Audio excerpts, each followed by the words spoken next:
টাকা দাও চা খাবো, এই কথা বলার কারণটা কি? তোমার তো হ্যালো বন্ধুরা, তোমরা সবাই ভালো আছো তো? আশা করি তোমরা সবাই ভালো আছো। আজ 17 মার্চ আমার ওয়াইফের ফুড এবং এসআইয়ের পরীক্ষা ছিল, তাই উদ্দেশ্যে আমরা গিয়েছিলাম মধ্যমগ্রামে। আর মধ্যমগ্রাম স্টেশনে নেমে আমরা অদ্ভুত একটা বিষয় দেখলাম।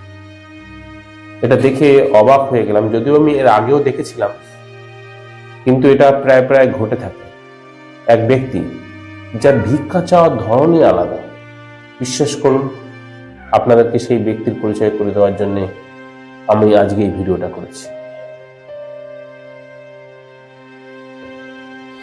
যারা যারা মধ্যমগ্রামে গিয়েছো বা মধ্যমগ্রাম স্টেশনে গিয়েছো, যারা যারা, তারা অবশ্যই এই ব্যক্তির একবার না একবার দেখা পেয়ে যাবে। ইনি কি করবেন?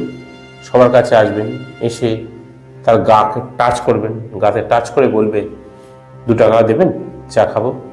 দেখুন সেই ব্যক্তিকে আপনার ছবিতে দেখাচ্ছে, দেখতে থাকুন। ওই যে সেই ব্যক্তি, হয়তো এনার এর চেয়েও বেশি চাওয়ার আরো দরকার ছিল, হয়তো আরো চাওয়ার গরিবী আছে, কিন্তু 2 টাকার বেশি তিনি কারোর কাছে চান না।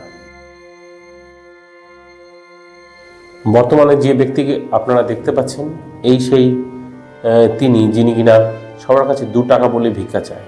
দেখুন, এত সব কথা আছে, ভাগ টাকা দেবো, সব টাকা দেবো, শুধু আমাকে একটা ভিডিও বানাতে দিতে হবে, ঠিক আছে? 2 টাকা দাও চা খাবো, এই কথা বলার কারণটা কি? তোমার তো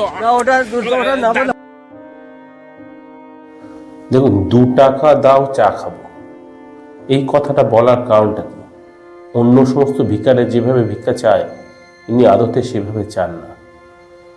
কি কারণ আমরা খোঁজার চেষ্টা করলাম। আমি ওনাকে জিজ্ঞেসও করলাম যে আপনি এই কথা কেন বলেন, আপনি তো বলতেই পারেন যে আমাকে ভিক্ষা দেন, কিন্তু উনি সেই কথার উত্তর যথাযথ আমাদেরকে দিতে পারেননি। স্টেশনের প্রত্যেককে জিজ্ঞেস করেছিলাম, প্রত্যেকে বলেছে যে শীত, গ্রীষ্ম, বর্ষা সবসময় এই ব্যক্তি এই স্টেশনেই থাকে এবং উনি 2 টাকার বেশি কারোর কাছেই চান না। দেখুন, হয়তো এর চেয়েও ওনার খুবই গরিবী অবস্থা হয়তো আছে, কেউ হয়তো ওনাকে 2 টাকার বেশিও দিয়ে দেয়। আমিও যদিও বেশি দিয়েছিলাম, 2 টাকার বেশি ভিক্ষা দিয়েছিলাম।